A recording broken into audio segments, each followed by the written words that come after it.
Это актуальное интервью в студии. Петр Васильев. Здравствуйте. В Якутии завершилась ключевая для аграриев кампания кормозаготовительная. От ее результатов напрямую зависит успех в животноводстве, продуктивность скота, объемы производства молока и мяса.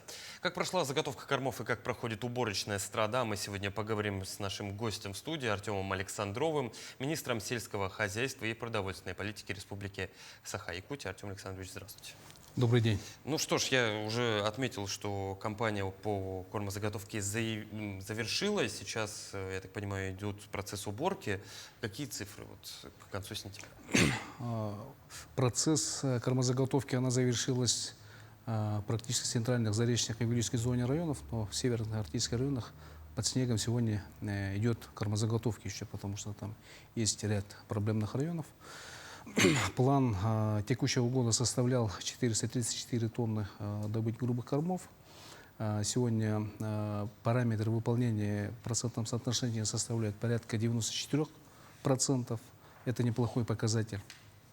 По силосу план составлял порядка 24 тысяч тонн. Выполнение сегодня 112%, то есть перевыполнение на 12%. Это тоже хороший показатель в нынешнем году.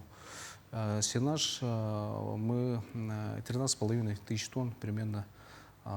План на сегодняшний день выполнен на 100%. Поэтому Но работа еще продолжается. работа продолжается, да. И сегодня сказать, что полностью завершена и показатели, над показателями поставлена точка, абсолютно пока рано. До настоящего плотного снега успеем. Да, успеем. Это не может не радовать. А есть ли районы, так называемые передовики в этом плане, те, кто не просто выполнил, а даже перевыполнил план? Да, конечно, ежегодно таких районов порядка 10 районов, но смотря на природные явления наши, в текущем году таких районов 7 районов. Это заречные районы Мегино-Кангаласский, Усалданский район, Верхневилюйский, Нюрбинский район, Алекминский район и город Якутск. Вот эти районы, Алекминский район, я сказал, вот эти районы сегодня показатели 100 и выше процентов. Ну, вместе с тем я понимаю, что, безусловно, могли возникнуть и сложности, связанные и с природными различными факторами, о которых мы говорим. И в том числе не могу не поговорить о тех районах, которые в этом году пострадали от паводков, и Миконский и Абыйский районы. Как ситуация там сложилась и как ситуация складывается в тех районах, где паводков не было, но тем не менее сложности есть? Вот вы правильно отмечаете. Это еще раз показывает и доказывает, что наш регион очень зависит от природных явлений. И не только у нас весенние паводки, у нас и летние паводки, и осенние паводки. В этом году было подвержено таким чрезвычайным положением и Миконский район, в основном пострадал, Момский, Абийский район. В текущем году план, который был поставлен по грубым кормам Миконского района, выполняется только на 50% в среднем, поэтому задача стоит сегодня довести до муниципального района и Миконский район порядка 1200 тонн кормов, грубых кормов. И задача эту работу завершить до закрытия переправ. И сегодня работа практически завершается. 700 с лишним тонн уже завезено в район. 400 с лишним тонн в пути. Пользуясь моментом, я хочу выразить слова благодарности нашим водителям, которые откликнулись и ежегодно идут навстречу вот в таких сложных моментах. А вот эти корма, которые отправляются в Аймиконский, в Абыйский районы, это корма, так скажем, скошенные, выращенные здесь? Это именно, да, внутри региона, именно те районы, которые перевыполнили свой объем. Это Мегино-Кангаласский, соответственно, Усалданский, часть Татинский район. Ну, давайте вернемся к нашей уборочной страде. Процесс, который продолжается, я так понимаю, прямо сейчас и будет еще длиться некоторые дни. Какова ситуация на сегодня? Какие прогнозы по урожаю зерновых и других кормовых культур? Зерновые у нас порядка 12,5 тысяч тонн сбор, план был. И сегодня у нас есть перевыполнение на 4%. В этом году мы считаем этот год урожайным годом по зерновым. Есть районы, которые имеют такой статус перевыполнения даже вот тех годов, которые даже вот советские вот такие урожайные годы. Это с 1 гектара порядка 14-15 центнеров. Это, соответственно, Амгинский район. И по овощным культурам план составляет порядка 28,5 тысяч тонн, и сегодня выполнение где-то на 76%.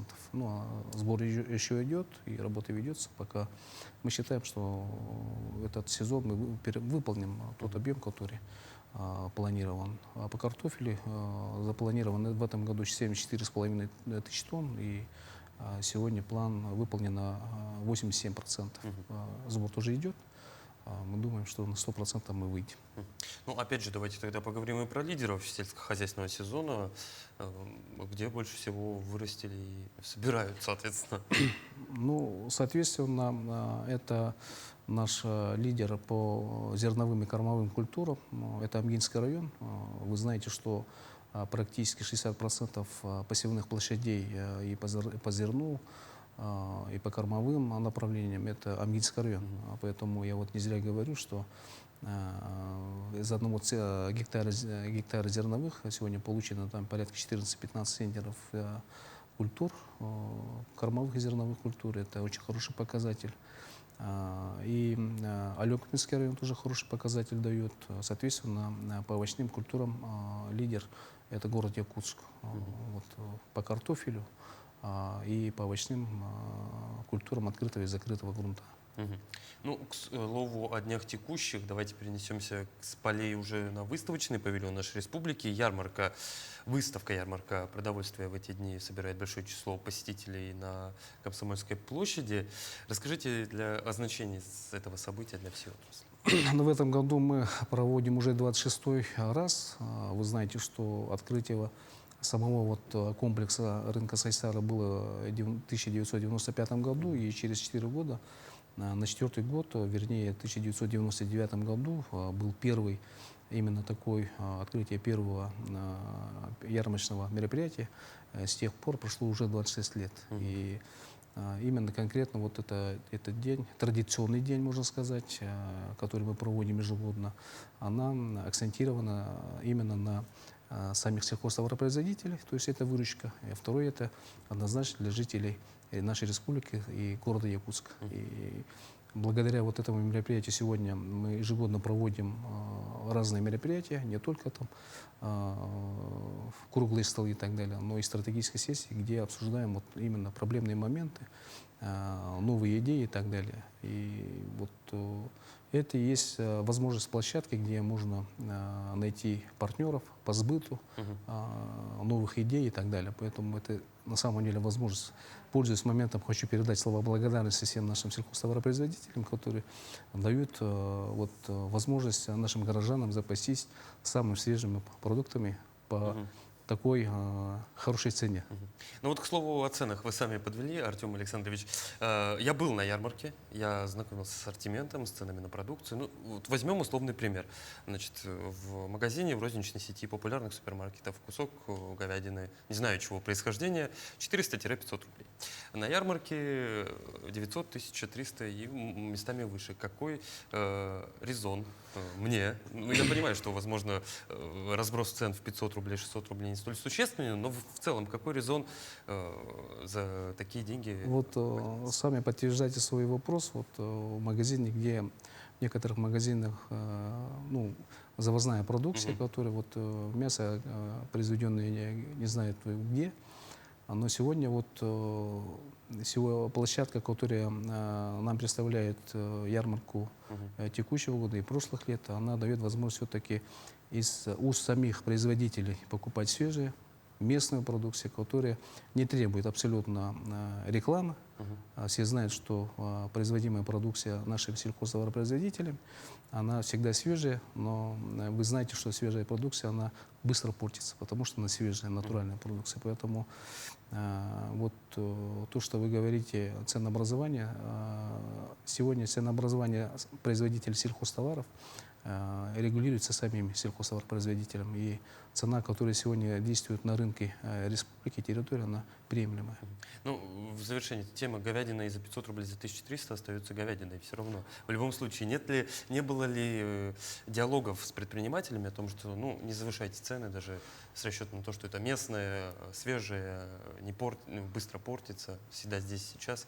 Ну, Потому что ну, все-таки 1300 за кусок мяса. массовый забой еще не начался. Это первая свежая продукция, которая вот представляется специально для ярмарки. Поэтому ценообразование, вот, как вы озвучиваете, они немножко дорогие, но посетите его буквально вот суббота-воскресенье, последние дни, ценообразование будет замечательный.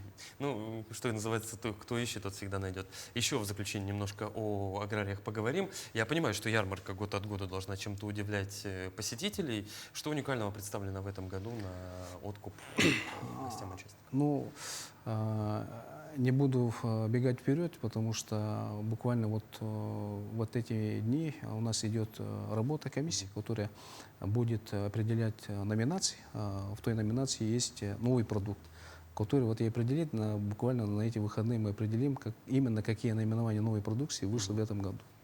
Ну, я для себя отмечу, что я видел там различные бальзамы, безалкогольные, но для меня это, если честно, такое ноу-хау на рынке Якутска и Якутии в целом. Хочется, чтобы оно масштабировалось, продолжалось и радовало еще больше наших жителей.